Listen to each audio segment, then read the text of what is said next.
তোমার রেজাল্ট পুরোপুরি বদলে দিতে পারে ঠিক এই একটা জিনিস। সবাইকে স্বাগত জানাচ্ছি এক্সাম ফান্ডামেন্টালস ভিডিও 2-তে। এখানে আমরা বেশ কয়েকটা জিনিস সম্পর্কে আলোচনা করবো। প্রথমে তোমাকে শেখাবো কীভাবে ওয়ান পেজার নোট করা লাগে। সেকেন্ডত তোমাকে আমি বলবো যে কোন ধরনের ক্যালকুলেটর এক্স্যাক্টলি তুমি পরীক্ষা খাতায় ইউজ করতে পারবা। থার্ডত তোমাকে বলবো যে ভাইয়া স্কেল আমরা কীভাবে করবো এবং বিভিন্ন ধরনের কোশ্চেনে তোমার এখানে অ্যান্সার দিব। প্রথম কথায় শুরু করি, ওয়ান পেজার নোট কেন বলতেছি, ওয়ান পেজার নোটের কথা এখন সেটা তোমাকে একটু বলে দিচ্ছি। কিছুদিন পরে তোমার এক্সামের আগে এমন একটা ফেজে তুমি চলবা যেখানে আসলে তোমার একদিন বা 2 দিনের মাথায় তোমার পুরো বইটা শেষ করা লাগবে। এখন একদিন বা 2 দিনের মাথায় পুরো বইটা শেষ করলে বা তুমি টেস্ট পেপার শেষ করলে ওইটার মধ্যে কী শিখছো তুমি আসলে বুঝতে পারবা না এবং আলটিমেটলি এক্সামের আগের দিন তোমার আবার পড়াশুনো করতে হবে। সো এই সময় আমাদের খুব সুন্দর করে আমরা ওয়ান পেজের নোট বানাতে পারি এবং এই ওয়ান পেজের নোটটা কাজে কবে লাগবে সেটা তোমাকে বলতেছি। পরীক্ষা যেদিনকে দিতে যাবা পরীক্ষা দেওয়ার আগে লাগবে কাজে। কীভাবে বলতেছি ভাইয়া, আমি তোমাকে বলি, ওয়ান পেজের নোট আমি নিজে বানাইতাম এসএসসির আগে। এখানে আমি কী করতাম, একটা চ্যাপ্টার ধরতাম, এই চ্যাপ্টারের মধ্যে থেকে আমি চারটা টপিক আলাদা আলাদা করে ভাগ করে নিতাম, চারটা জিনিস আলাদা আলাদা করে ভাগ করতাম। সেই চারটা জিনিস কি, প্রথম কথা হলো আমি চ্যাপ্টারের মধ্যে থেকে বের করতাম ভুলে যাই যা যা। একটা চ্যাপ্টারের মধ্যে অনেক কিছুই আছে যা আমি ভুলে যাই, একটা চ্যাপ্টার পুরোটা রিডিং করছি বা পুরোটা পড়ার পরে আমি অনেক কিছু ভুলে গেছি, ওই জিনিসটা একটা সাইডে আমার নোট করা থাকতো।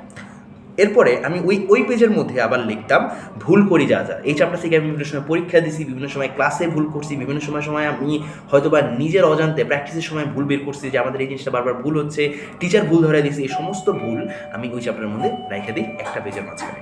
এবং ওই পেজের মধ্যে আমি রাখি ওই চ্যাপ্টার বেশ কয়েকটা জিনিস, যেগুলোর মধ্যে একটা হলো সূত্র। হ্যাঁ, কী কী সূত্র আছে এই চ্যাপ্টারে, কী কী শর্টকাট আছে এই চ্যাপ্টারে, কী কী সাল এই চ্যাপ্টারের মধ্যে আছে, সেগুলো কিন্তু আমরা এই চ্যাপ্টারের মধ্যে মানে এই পেজের মধ্যেই রাখবো।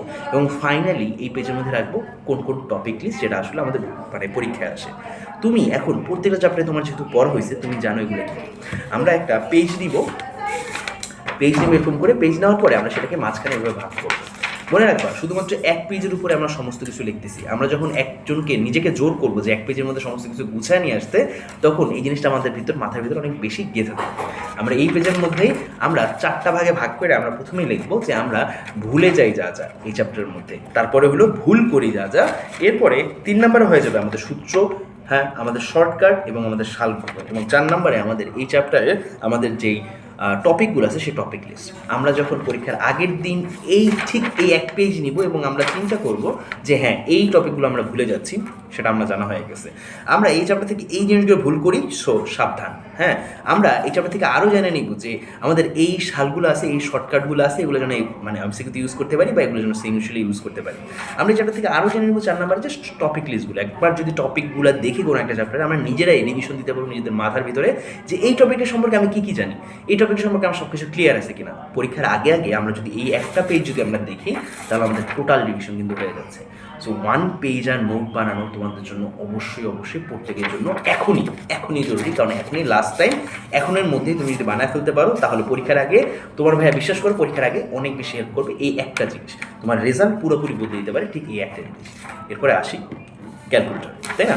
কোন ধরনের ক্যালকুলেটর তুমি ব্যবহার করতে পারো, ভাইয়া কোন ক্যালকুলেটর অ্যালাউড সেটা কিন্তু একটা লিস্টে আছে। আমি তোমাদের এই লিস্টটা ঠিক কমেন্টে দিয়ে দিচ্ছি, তোমরা কমেন্ট থেকে দেখে নিজে ক্যালকুলেটরের মডেলটা মিলিয়ে নিও। একবার ক্যালকুলেটরের মডেলটা যদি মিলিয়ে নাও তখন তোমাকে আমি বলে দিচ্ছি, তাহলে তুমি ওই ক্যালকুলেটরগুলো ইউজ করতে পারবা।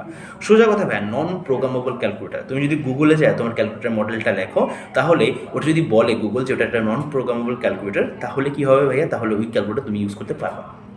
এখন টিচাররা বিভিন্ন সময় বিভিন্ন বায়াসড হয়, কিছু করার নাই, কিন্তু তাকে জানা দিতে পারবে টিচারকে তুমি যে ভাই এটা আমাদের নন প্রোগ্রামেবল ক্যালকুলেটর, সো আমি এটা ইউজ করতে পারবো। ওকে, এরপরে একজন কোশ্চেন করছে তোমাদের যে ভাই স্কেল করবো কী দিয়ে, পেন্সিল দিয়ে নাকি কলম দিয়ে। ভাইয়া তুমি যদি একটা স্ট্যান্ডার্ড বজায় রাখতে চাও তাহলে তোমার কলম দিয়ে করা উচিত, কিন্তু পেন্সিল দিয়ে আসলে আমাদের যেহেতু একটু ট্রেডিশনাল আমাদের টিচারদের জন্য তোমরা আসলে পেন্সিল দিয়ে যদি স্কেল করো তাহলে খুবই ভালো হয়। ওকে, বিশেষ করে বাংলা, সমাজ, ইসলাম শিক্ষা এই সমস্ত সাবজেক্টে যেখানে আসলে হাতের লেখার উপরে মার্ক আছে, তোমার নিয়মকানুন ফলো করার উপরে একটা মার্ক আছে। এরপরে ভাইয়া আমার হাতের লেখা খারাপ, আমি কী করবো ভাইয়া? আমি তোমাকে একটা কথা বলি ভাইয়া, তোমার হাতের লেখা খারাপ কতটুকু আমি হয়তো বা জানি না। হ্যাঁ, আসলে আমি বুঝতেও পারবো না হয়তো বা তোমার হাতের লেখা কতটুকু খারাপ, কারণ আমার নিজের হাতের লেখা যথেষ্ট খারাপ। কিন্তু ভাইয়া আমিও ভালো একটা রেজাল্ট করছি। কীভাবে রেজাল্ট করছি? আমার হাতের লেখা খারাপ হইলো, আমার হাতের লেখা বোঝা যাইতো। আমার খুব পরিষ্কারভাবে আমি কী লিখছি সেটা বোঝা যেত। তুমি যদি খুব পরিষ্কারভাবে তোমার হাতের লেখা বোঝা যায়, তুমি ছাড়া অন্য কেউ তোমার হাতের লেখা বুঝতে পারে খুব পরিষ্কারভাবে, তাহলে তোমার হাতের লেখা যথেষ্ট ঠিক আছে, তোমার সমস্যা হবে না এক্সএসসিতে।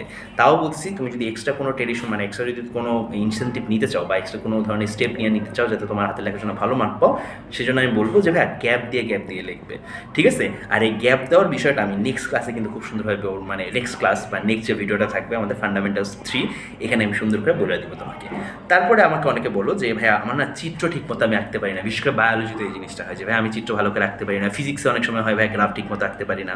সো তোমাদেরকে আমি বলবো এখানে জিনিসটা যে ভাইয়া এই চিত্রর ব্যাপারটা শুধুমাত্র চিত্র যদি তোমার কাছে বোঝা যায়, চিত্রর মধ্যে তুমি কোন জিনিসটা আসলে সৃজনশীলের লেখা প্রকাশ করছো ওই জিনিসটা যদি তোমার বোঝা যায় তাইলে কিন্তু যথেষ্ট।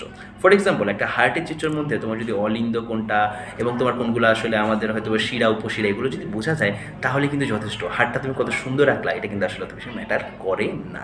সো প্যারা খাওয়া না ওইটা জিনিসটা নিয়ে। ফাইনালি তোমাদেরকে আমি যদি বলি যে আমাদের এক্সাম ফান্ডামেন্টাল ভিডিও 3-তে কী থাকতেছে, এখানে আমি তোমাদেরকে বলবো একটা 1 পেজের নোট নিয়ে আসবো, আমি তোমাদেরকে দেখাবো। সেকেন্ড কথা হলো আমি আরও বেশ কয়েকটা জিনিস নিয়ে আসার চেষ্টা করবো যেগুলো আসলে তোমাদের এক্সাম সম্পর্কিত। তোমাদের যতগুলো কোশ্চেন আছে তুমি কিন্তু ঠিক আমাদের কমেন্টে করতে পারো, তোমাদের কমেন্টের কোশ্চেনের অ্যান্সার দিব এবং আমরা বেশ কয়েকটা জিনিস নতুন নিয়ে আসবো যাতে এক্সামে ফার্স্ট বেঞ্চে বসে তুমি সবচেয়ে ভালো রেজাল্ট করে ওই ক্লাস থেকে বের হতে পারো। ইনশাল্লাহ দেখা হচ্ছে সবার সাথে নেক্সট ভিডিওতে।